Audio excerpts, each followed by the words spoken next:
ঘরে বসেই একের পর এক বড়শি দিয়ে মাছ ধরছেন রংমিস্ত্রি জহির রায়হান।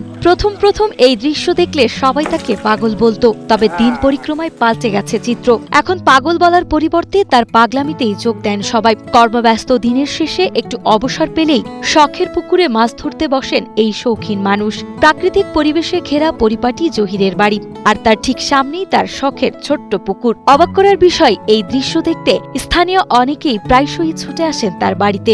কেউ আবার মুগ্ধ হয়ে জহির রায়হানের পাশে বসে যান বড়শি হাতে। এটা হচ্ছে আমি ওই যে ডিসি কোর্টের ওখানে দেখছিলাম, তারপরে পশু হাসপাতালে একজন চাকরি করে, ওনার নাম ফারুক।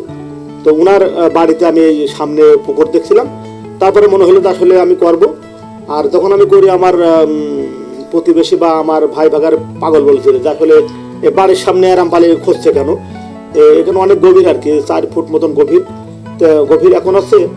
মানুষ ভালোই বলে যে মাছ মারে, পাড়া প্রতিবেশী এখানে গোসল করে, এখন প্রশংসা করে আর কি। মানুষের শখ শৌখিনতাই মূলত তার ব্যক্তিত্বের আসল পরিচয়। জহির রায়হান ভাই তার বাড়ির সাথে ছোট্ট একটি পুকুরের ব্যবস্থা করেছে। পুকুরের উপর ঝুলন্ত ব্রিজ আছে।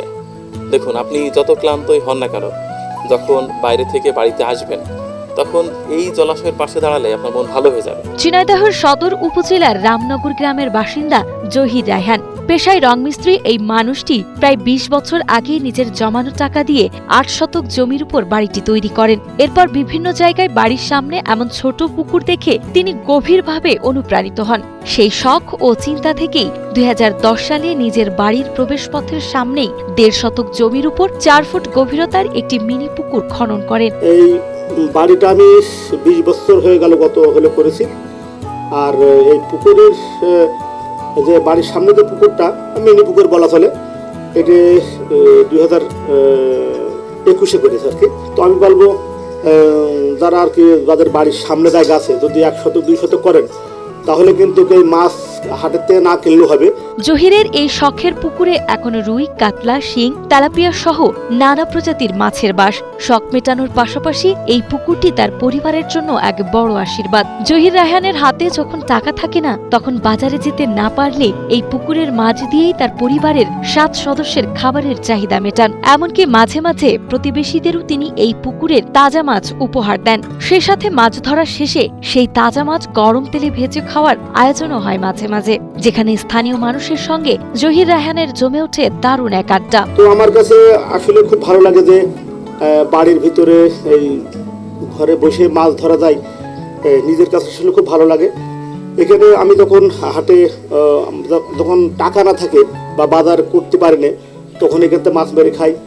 তারপরে যে আমার এখানে যে মাছ পাড়া প্রতিবেশীকেও মাছ দেওয়া হয়, আমার যে বাড়ি ভাই ভাগার আছে, বোন আছে, এদেরকেও মাছ দেওয়া হয়। জহির রায়হানের এই শৌখিনতা শুধু তার নিজের নয়, বিনোদন দিচ্ছে অন্যদেরও। দর্শনার্থীরা জানান, সারাদিনের ক্লান্তি শেষে এই পুকুর পাড়ে দাঁড়ালে নিমিষেই মন ভালো হয়ে যায়। অনেকেই এখানে এসে মাছ ধরা উপভোগ করেন, কারণ তাদের মতে এই শৌখিনতা মানুষের সুন্দর ব্যক্তিত্বেরই প্রকাশ। আমার মনে হয় এই মানুষটি সত্যিই তার শৈল্পিকতা ফুটিয়ে তুলেছে। সুন্দর দৃষ্টিনন্দন একতলা বিশিষ্ট এই বাড়ির সামনে যে নিটল জলের একটা দিঘি আছে, সেই দিঘিতে তরতাজা মাছ। এই দৃশ্য দেখাটা যেমন সৌভাগ্যের, ঠিক তেমনই এরকম একটা ছোট্ট জলাশয়ের মালিক হওয়াটাও একটা সুরুচির পরিচয়।